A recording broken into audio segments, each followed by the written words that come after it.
নুরুল হক মোল্লা ওরফে নুরাল পাগলা কবর থেকে মরদেহ তুলে পুড়িয়ে দেওয়ার পর থেকেই আলোচনায় নামটি। কিন্তু কে এই নুরাল পাগলা? স্থানীয় প্রশাসন বলছে এক সময় নিজেকে ইমাম মাহাদি বলে দাবি করেছিলেন নুরুল হক। অভিযোগ, গত মাসে মৃত্যুর পর তার মরদেহ গোয়ালন্দ পাক দরবার শরীফে বেশ কয়েক ফুট উঁচুতে বিশেষ কায়দায় দাফন করা হয়। তারা বলছেন কবরের ওপর প্রায় 10 থেকে 12 ফুট উঁচু একটি স্থাপনা তৈরি করা হয়। স্থানীয় ধর্মপ্রাণ মুসলমানরা এই স্থাপনাটির তীব্র বিরোধিতা করে, কারণ তাদের মতে এটি কাবা শরীফের মতো দেখতে ছিল। যদিও নুরুল হকের ছেলে মেহেদি নূর জিলানির বরাতে গণমাধ্যমে প্রকাশিত তথ্য বলছে স্থাপনাটির উচ্চতা আরও কম ছিল।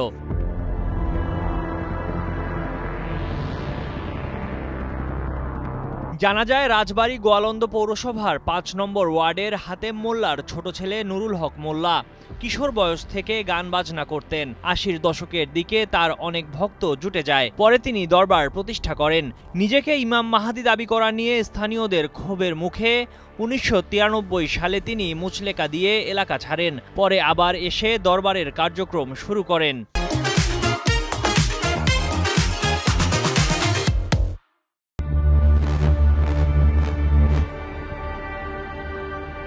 সবশেষ কবরের ব্যাপারে প্রশাসন নুরুল হকের পরিবারের সঙ্গে কথাও বলে।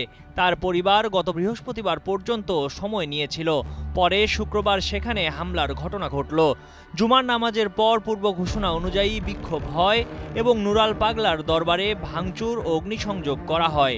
কবর থেকে লাশ তুলে তা ঢাকা খুলনা মহাসড়কের পদ্মার মোড়ে নিয়ে পোড়ানো হয়।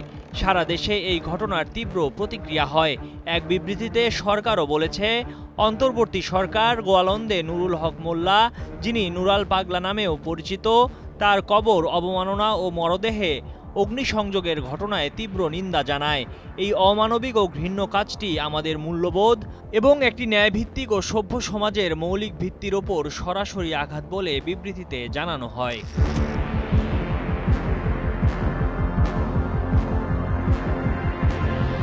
ময়ূখ ইসলাম, কালের কণ্ঠ ডেস্ক।